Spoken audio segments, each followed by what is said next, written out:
Hi, it's Jenny from Jenny Creative, and today I'm going to show you how to make a circular table centerpiece. Right, let's get started. Table centerpiece is really important because normally we have our wreath on the door, we've got our Christmas tree decorated, and of course we have one of the most important meals of the year, our festive feast. And this is a circular table center we're going to make. I also have the tapered one, but that is a different tutorial. So if you want to get your kit out and follow along, and if you don't have a kit from me, I will go through step by step and you'll know what things that you're going to need to make the table centerpiece. First, we need some kind of container for the centerpiece base. You can use, this is a pot holder. You might have one that's green. Normally in the kits I send a green one, but you can use any old plastic thing. And also you need the oasis. I've already cut the block to size. All you need to do is soak your oasis. There is a trick to soaking your oasis.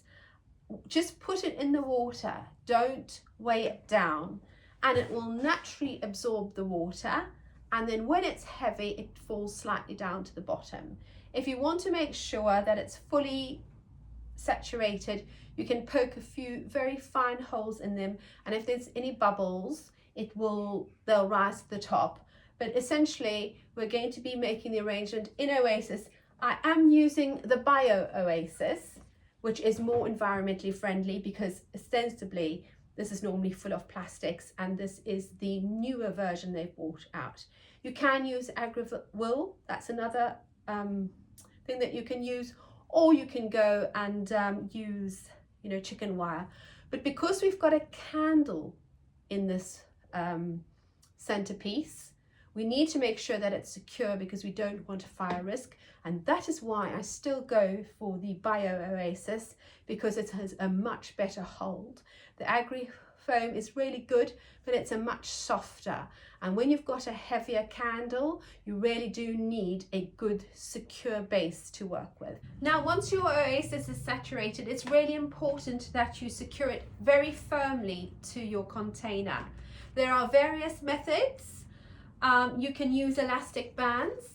The thing with the elastic bands is just be careful that they don't cut into the oasis too much. But simply all you're going to do is going to pop one way and then pop them the other way. And it's better to use a slightly thicker one. But you've got to make sure that you really have it secure, and then you've got to do the test, the upside down test, to make sure that it doesn't fall off. I am not happy with it completely, so I'm actually going to use some sellotape. Now if you use the sellotape, there is a trick to it because you can't use the thickness of it. So what you simply do is you get some sellotape here and then you just twist it. And then you can just take it around the base and make sure that it's attached. Let's have a little look. Now that's so much better. If you've got more elastic bands, a thicker one, you can just put another one on.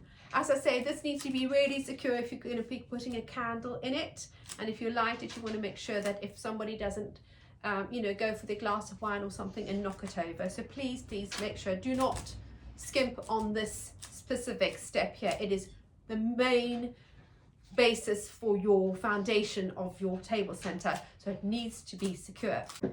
Right, back to the elastic bands again. Make sure there's a thicker variety or the thickest that you've got, and simply bind it on as tight as it will go around the base of your candle, so you've got a nice secure base. And then simply place your sticks between the elastic band and your candle. It's good to maybe get a little bit of digging into the wax. So over here, if you've got the pointed variety, which are better, really dig it in, okay, like that. So you're almost creating a little stand, really. I suppose if we pop this on, we could pretty much stand our candle. Look at that. And put enough on there to make it really stable.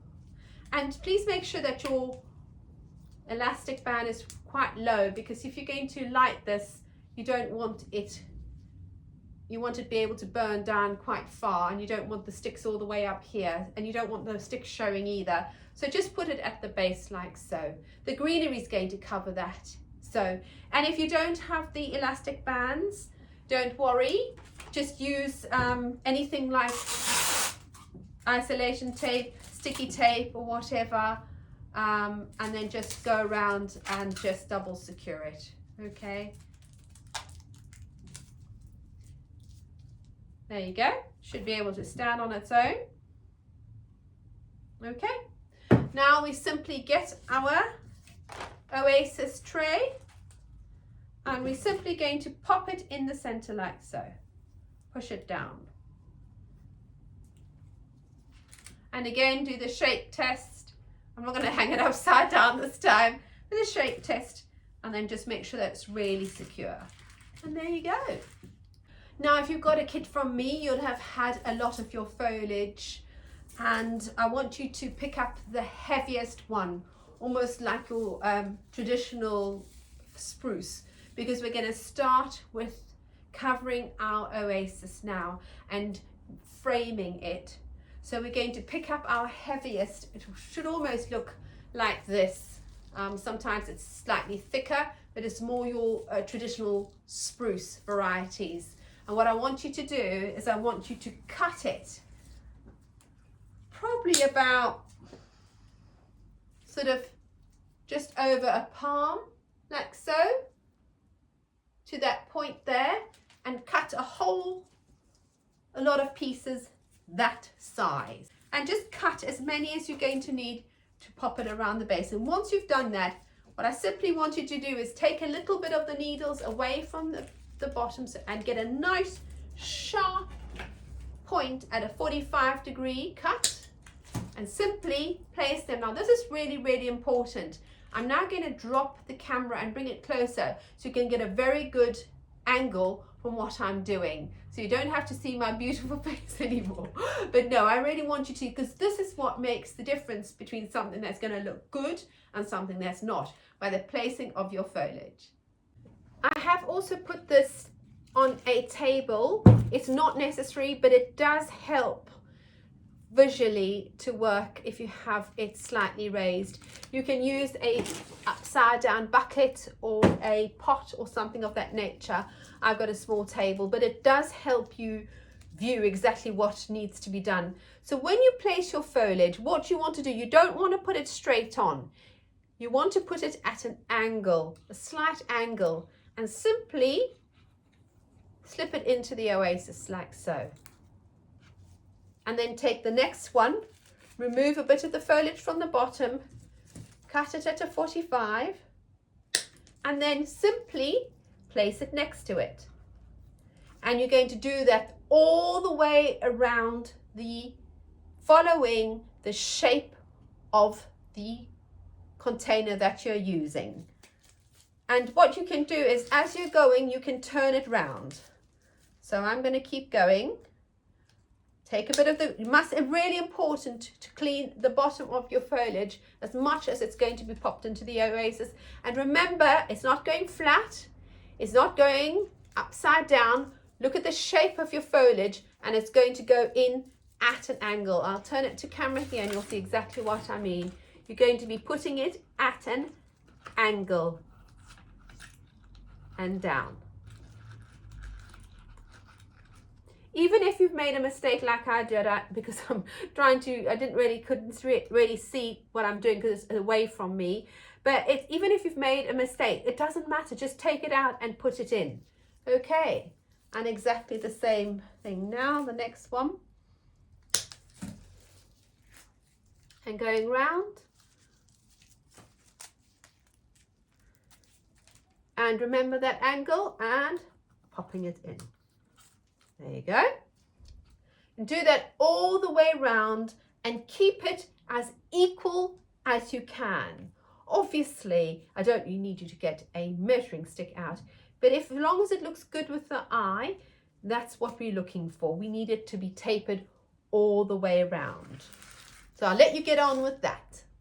Right, now it's almost like we've got a skirt on, haven't we? So if I pick it up like that, you can almost hardly see the tray, and you can see it's really balanced all the way around. As I say, you don't need to take a ruler to it, but if you cut everything, if you cut one and then you cut others, it will probably work out to be the same all the way around. And you simply just put one next to the other at a 45. Now we're going to go in and cover the top of the oasis. This is where we've got to remember we don't want greenery too high, because obviously if the candle's burning, we don't want the foliage to catch light. So we can go in with any little bits and bobs that was left over. We can cut them really short. And now what we're going to do exactly the same, but now around the candle. Obviously everybody's bowl could be slightly different, the size of the candle, so that all needs to take into consideration. And just simply put it in at a 45-degree angle around your candle. Reasonably spaced quite close together. I'll let you get on with that now. It's really important to use your thicker foliage here, because we want to hide it as much as we can. And please remember as well to make sure that you keep your foliage away, so you've got a nice sharp point to pop into the oasis. And if you feel that it's a bit high, you can go in and you can just cut one of them off. You don't see the elastic band anymore, whereas here where I haven't done it, you do. So continue that, do the little skirt around the candle, continually turning it around and making sure that you evenly spacing it around the candle. I think that's almost done. It is important to always look at the shape of your foliage, the way that it's naturally falling, because if you go opposite to the way that it's naturally curving, you get a sort of very chaotic look. Whereas if you go with where the natural fall of the leaf is, you're going to get a far more natural effect. So now we have a lovely big skirt around the table centerpiece, and now we've got our little petticoat around the candle, and now it's really starting to take shape, and there's no stretch of the imagination to see what the next step is.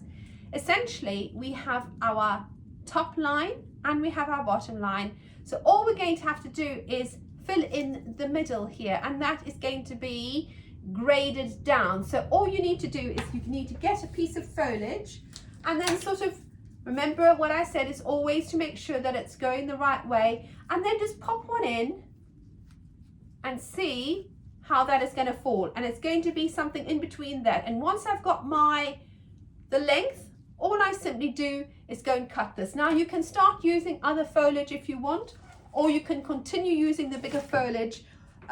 Maybe just put a few of the bigger foliage around if you've got any left. If you haven't, you can start using other foliage, something along these lines, which is the cedar, and then just start going in at an angle. And this you can sort of pop in between, and it doesn't matter if it goes up slightly, it's just going to fill the gaps really.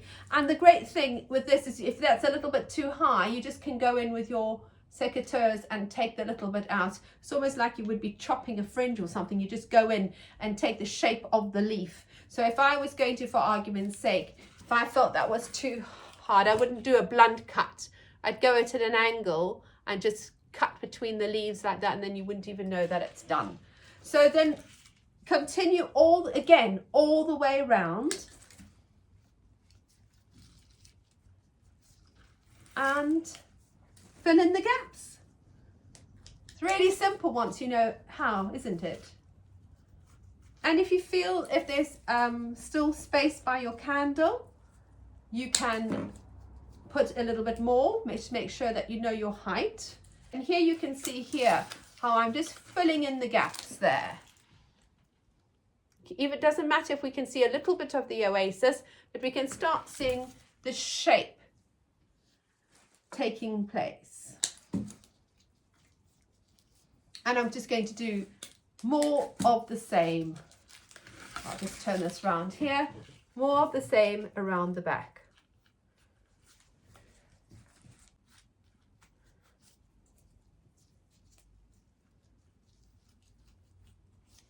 We just want to continue building it up and keeping in mind balance and perspective. Keeping in mind you've got your bottom point, your top point, your middle points, and now you're simply going in, turning it around all the time and going it back in to fill up the gaps. You don't want to make it so full that you can't put anything else in, obviously, but you want to make it full enough so it doesn't have gaps and it's uniform all the way around. I think I'm okay with this now, actually. It's a bit more around here. I think we're ready to go to the next stage. Right, now we have a gorgeous, fully covered centerpiece. We can stop there, but we won't. Now this is where you can have fun. You can bring any element you want. You can bring a color scheme in, and according to the season, I will put various foliage in that is, you know, available. The only thing I'm going to remind you here is remember to make sure that there's no foliage and that you cut it at a 45-degree angle so it fits and slips in, because obviously with more foliage it's going to be a little bit more difficult to put your greenery in. So just simply watch the line of the foliage and pop it in. I'm using a little bit of the silver, and there we go. Just going to work it all the way through. And this is another thing, is just keep it consistent. Keep turning it, so that way you're going to get it through evenly all the way. And that's why a circular wreath is important, that you put it up on the stand or whatever, or at least if it's on the table, that you do keep turning it so you get your balance all the way through. I'll let you get on with that.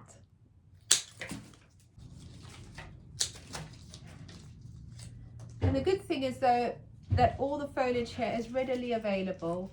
It's not difficult to find. A lot of people have it growing in the garden.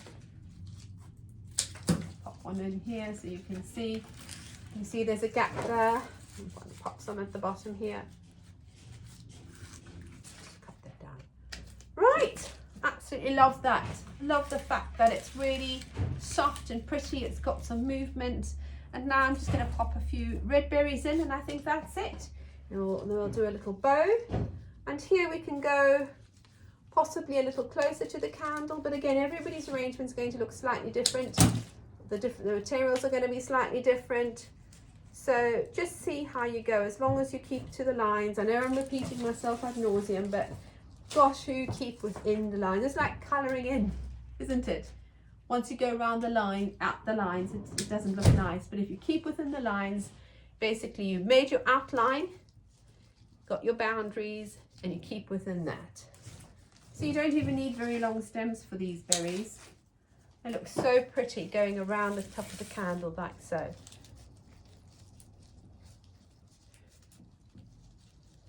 Pretty. Because the main focal points are the berries, I don't really want the leaves. You can always snip off the leaves.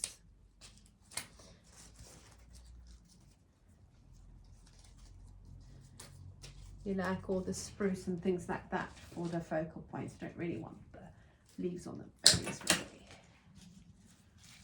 Right, this is the fun bit. I don't subscribe to anybody exactly how to place their things, but I do want to suggest that maybe what you do is you just, before you actually do all the wiring up, etc., just place them and see where you like them. I think what I'm going to use, I'm going to use 3 cones. I'm going to go in and I'm going to make double oranges all the way around. So I've got 1, 2, 3, 1, 2, 3. Great stuff. I know exactly where they're going to go. Now, how do I get them to sit into the oasis? You can just glue gun them in.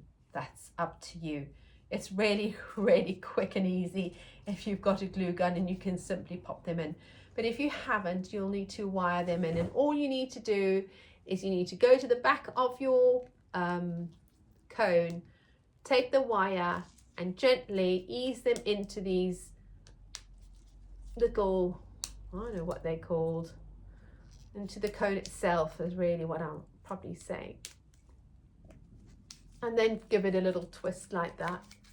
And then you can just cut this. And that will be one cone done. And then you can just cut it to size. And just simply pop it in. There you go. And do that again. Right. The orange slices, I'm doing 2 at a time. Just simply, oh, I've dropped. Poke the wire through. Poke the wire through to the other side. As I say, if you've got a glue gun, then you don't need to do this. This one, you don't need the tail. You can just have a short little edge there and twist it around the top. And just pop it through. That's one.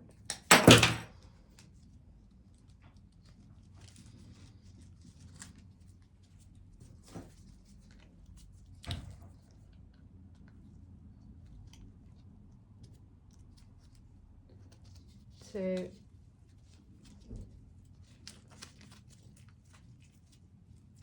Make it quite tight here so it doesn't flop around. Oops, got my glove. There you go. You can split it open if you want to, like that. I'm really thrilled with that. I'm just going to do a couple of bows, I think. Now for the ribbon can be quite faffy. So I've got a really very simple way to do a ribbon here.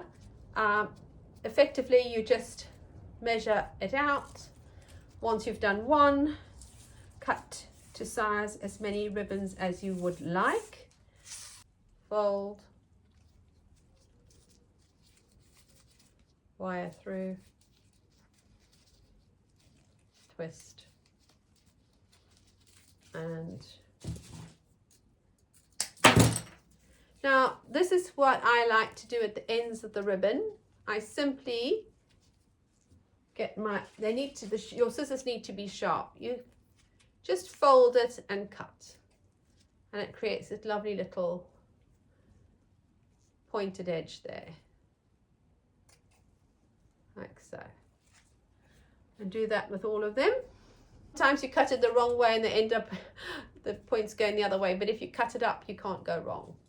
Okay, and I'm simply going to pop them through, and I think I'm going to put them at the base of them, in between my oranges and my, just add a bit of glamour there. Just pop them through there. There it is. I just like the ribbon on the edges. I don't really want them to be a focal point. I just want them to have a pop of colour. The great thing is that you can add to this, because you've got your oasis there. Say for argument's sake, nearer Christmas, you would like some fresh flowers. You could buy some roses, you could pop them in, you could take them out and you can fill them in. As long as you've got your basic structure, it's very, very easy to keep on building or taking out once those flowers have gone. And this foliage will last for absolute ages. How do you look after it? Well, because you have oasis, simply take your table center away from the table, take it to your sink or whatever, get a jug of water and pour it through the center and let it have a really good drink. Make sure you tip the excess water out and protect your table, and then you simply pop it back. Another thing is, a good thing is misting, because in your home you probably have central heating, so it dries out. So if you just simply give it a good old spray as well, that makes a huge difference. And makes it look really, really fresh, and just keeps it going for a lot longer than if you had just left it without it. So as long as it's got its water source and also the misting, that works well. Voila, there it is. I hope you have had a wonderful experience with this tutorial, and really hope that you've come out with a lovely table arrangement. And remember, practice makes perfect. Maybe this is your first attempt and you're not 100% happy with it, but bearing in mind, as you do something more frequently, so you begin to understand textures and things like that, and whatever you've done, just enjoy it And I just wishing you all a very, very blessed Christmas, and thank you for watching. Bye bye now.